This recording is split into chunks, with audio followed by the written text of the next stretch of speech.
Muy buenos días, tengan todos. En esta mañana vamos a hablar acerca del láser subliminal micropulse en el edema macular diabético, ya que el edema macular diabético es la principal causa de pérdida visual en diabéticos con retinopatía. Como introducción, pues vamos a definir lo que es un edema macular diabético, sus tratamientos estándares, ya sea anti-VEGF, esteroides y láser convencionales. ¿Cuál es el problema? La carga de tratamiento, los efectos secundarios de los láser subliminales y las alternativas menos invasivas como ser los láser micropulse subliminal. Como iniciando, definir qué es el edema macular diabético. Esta es la principal causa de disminución visual en la retinopatía diabética.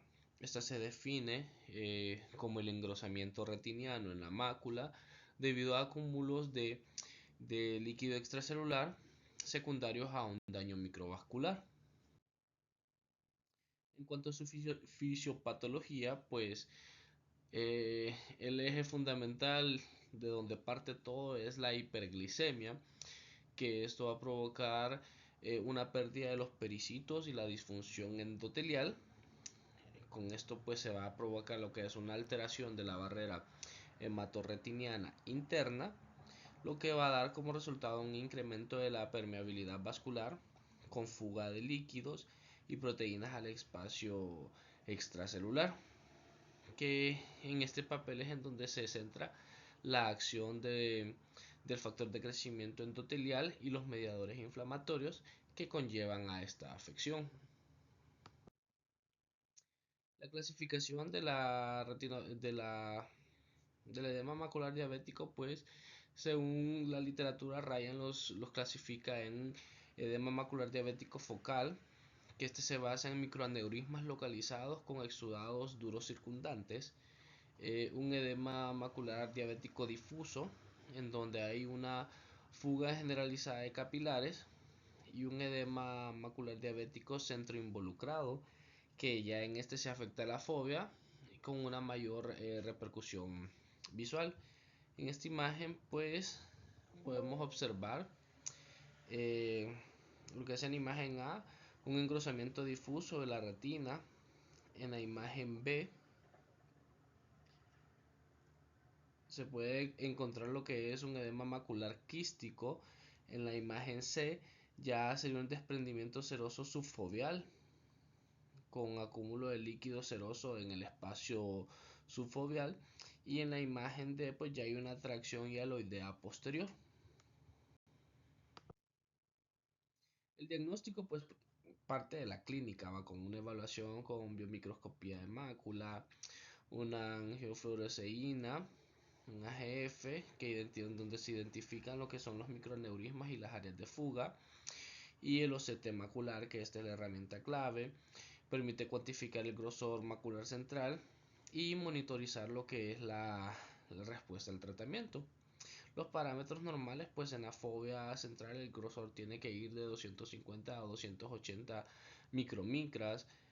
En su región parafobial, que es a 3 milímetros de la fobia, pues va de 320 a 340.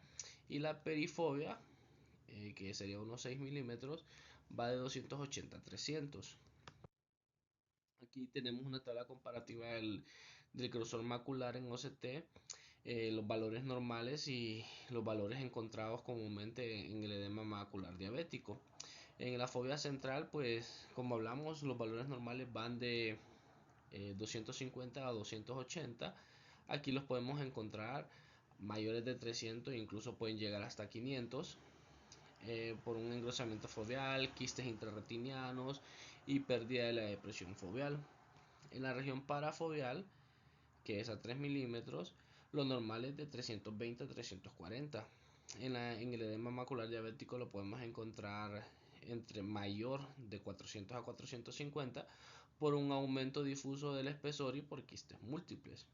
En la región perifoveal, el grosor va normalmente de 280 a 300, y esto lo podemos encontrar en 350.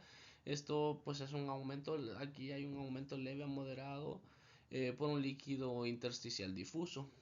Y el volumen macular total pues Va de 3.5 a 10.5 milímetros cúbicos, y en el edema macular pues lo podemos encontrar mayor a 11. Esto pues por un incremento global del volumen por acumulación de líquido. Aquí podemos ver una imagen de OCT en donde se destacan los que son los líquidos, los fluidos intrarretinianos, fluidos subretinianos, y cuando ya hay una membrana de la hialoides posterior. Incluso podemos identificar hasta microaneurismas.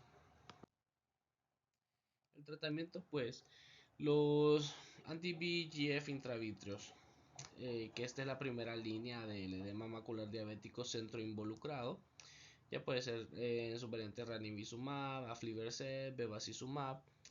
Los esteroides intravitreos, que estas son opción en casos refractarios o en casos en donde están contraindicados los anti-VEGF, cuando tenemos un proceso infeccioso inflamatorio o cuando hay una reacción de hipersensibilidad al medicamento. El láser focal, pues este está indicado en edema macular no centro involucrado o con terapia combinada. El láser subumbral, esta es la alternativa más segura que el láser convencional. Y el control sistémico, en donde tenemos que tener acción a nivel de la glicemia, presión arterial y los lípidos. El pronóstico, con el diagnóstico temprano y el tratamiento adecuado, muchos pacientes pueden mantener o mejorar su visión, y si esta no es diagnosticada a tiempo y sin tratamiento, pues puede conducir a una discapacidad visual permanente. Entonces, hablando de los principios del láser subliminal, pues el Daddy Cycle tiene que ser bajos y con pulsos breves. Eh, el Daddy Cycle pues es la proporción de tiempo en que el láser está encendido durante un ciclo.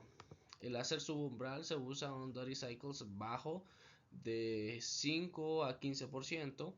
Esto significa que el láser emite energía en micropulsos cortos y deja intervalos de, como así decir, apagado más largos dentro de cada tren de pulsos.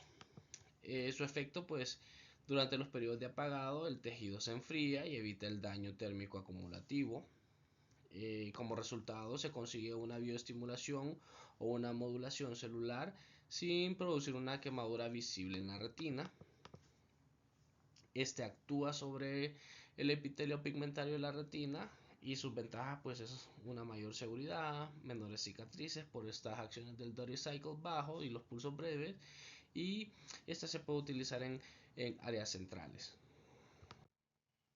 Los parámetros sugeridos en el edema macular diabético, pues una longitud de onda de 577 nanomilímetros de amarillo, un spot de aproximadamente unos 200 micromicras, una duración de unos 200 milisegundos, un Dory Cycle al 5%. Este tiene una mejor respuesta si el complejo de células ganglionares más las fibras de la mácula se encuentra menor a 400 micromicras, y pues se usa frecuentemente como adyuvante de la terapia anti-VEGF. La evidencia clínica reciente, pues revisiones sistemáticas en 2023 comprobaron que mejora la anatomía, hay una reducción modesta del grosor. Ensayos clínicos proporcionan que el micropulse comparable al láser convencional pues claramente es mejor, ya que la injuria es mínima. La combinación de este con el anti-VEGF reduce el número de inyecciones, y los resultados son mejores en edemas leves a moderados. En comparación con el anti-VEGF, el anti-VEGF provoca una mayor ganancia visual inicial, pero el micropulse es, por así decir, es útil solo en casos seleccionados, y la combinación pues logra una buena reducción del grosor y reduce la necesidad de inyecciones intravítreas. Y la evidencia pues en práctica real, la combinación es más efectiva que el láser en sí solo. En cuanto a su seguridad y limitaciones, pues seguridad, este láser no deja cicatrices visibles y hay menos daño retiniano. El efecto funcional puede tardar más que con el VEGF. Los parámetros pues aún no están estandarizados y tiene una respuesta menor en edema crónico o severo.